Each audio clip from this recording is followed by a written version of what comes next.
Guess what? It has been 30 years since I made my first flipbook when I was a kid. So in today's video, I thought it would be fun to take that first flipbook and try to remake it now as an adult. I have just one problem. It's packed away somewhere in my storage unit, which is 100 miles away. So let's go see if we can find it.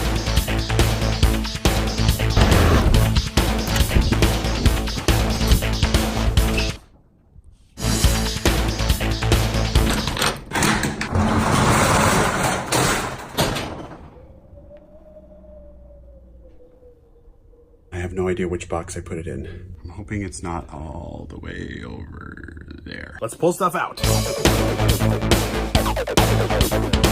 I just found the box.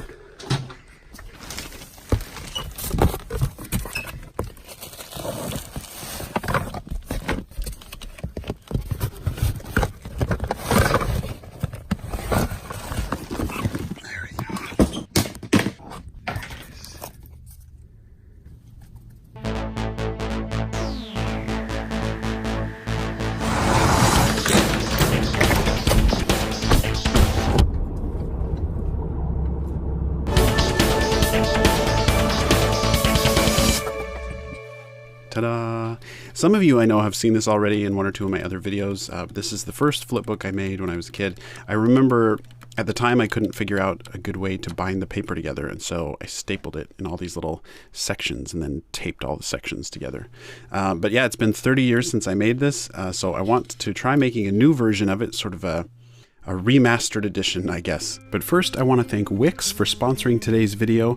I've been building my new website on Wix, and I want to tell you guys all about it at the end of the video. All right, the first thing I want to do in the new one is I want to add some three-dimensionality to the pencil. Rather than just a flat drawing, I want to make it feel like it's got some angle and perspective, like it's, you know, really in 3D space. So I think I might want to kind of exaggerate that perspective as well, to kind of go extreme on the angles, maybe feel like you're really kind of close up on the pencil.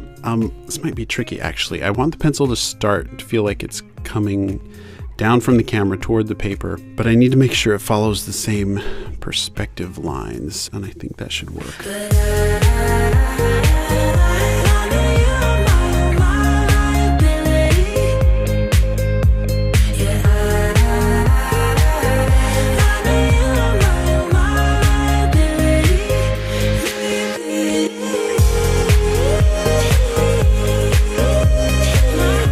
Okay. I'm going to follow the same pattern as in the old flipbook, like the pencil will draw the lines in the same order. And I want to change the pencil's perspective every time it comes into view. I think that'll help it feel more natural rather than having the exact same perspective every time. So you might notice that I'm working backwards some of the time. Like here, I'm first drawing the pencil's position that I want it to have when it lands on the paper, and then I'm working in backwards order, drawing the frames leading up to that point. And that's because I want to hit that exact point, so it's easier sometimes to start with your end drawing first and then work your way towards it.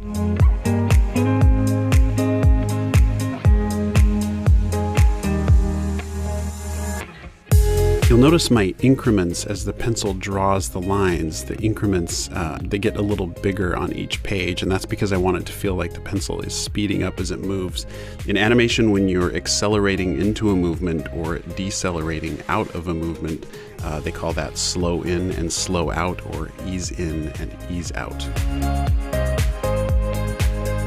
It's funny how long this has taken me already. As a kid, I probably spent an hour making it, and I can already tell this is going to be a couple days working on this. All right, so one thing I'm thinking about, rather than the pencil comes into view, and then rather than having it just move perfectly straight out of view, I'm trying to add just a little bit of rotation or curve to the movement, like to the angle of the pencil as it moves out of view. I think that'll help it feel a little more natural, like it's being held by a human hand, not a robot or something. I'm pretty excited to color this one, actually. After I went to the storage unit, I ran to the art store and picked up some more Copic marker colors to try to match that like purpley, bluey, pinkish, reddish color of the little monster. I'm just calling it a monster. I don't know if, yeah, I guess he's like a, I don't know what it is. So he's a monster.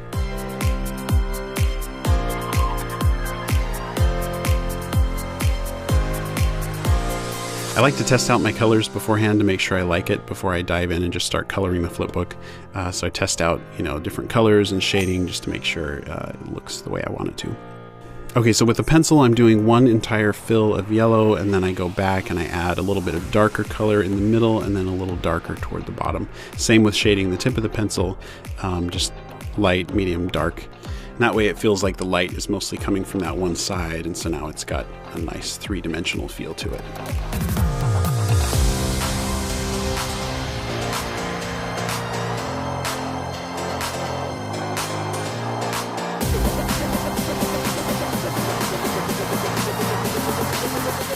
Okay, now the eye.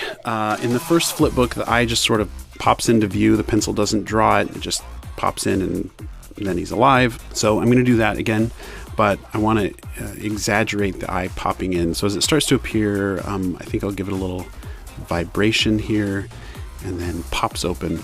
I want to really feel that pop. So I'm going to draw one page where the eye is pretty big and then it shrinks down over a couple pages. Then that should have kind of that nice popping in feel to it.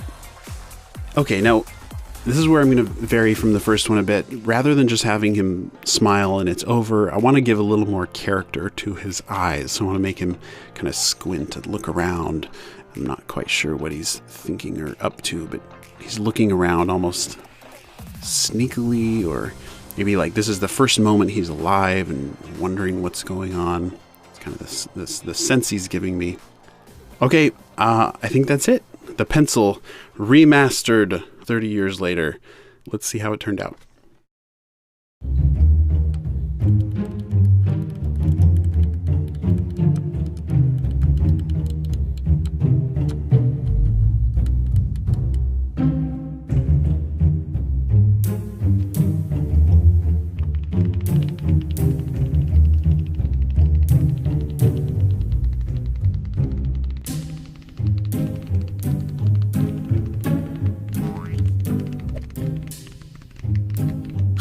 Ow! What the heck?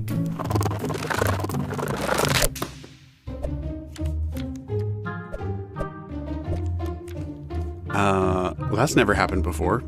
Thanks to Wix for sponsoring today's video. I just built my brand new website on Wix. It's at andymation.shop, and I built a section of the site just for you guys where you can submit your flipbooks and animations, so I'm really excited about that. Setting up my site on Wix was great. It walked me through a series of questions and then suggested the perfect templates. And I know it sounds funny, but there was this one tiny little feature that just totally won me over.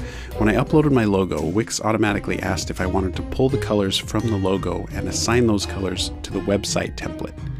I can't even tell you how cool that is. I hate having to enter all those little details like color codes manually, but you can if you want to. So whether you're a novice, a business owner, or a professional designer, Wix has a solution for every need. You can build your portfolio, build your business, and set up your store.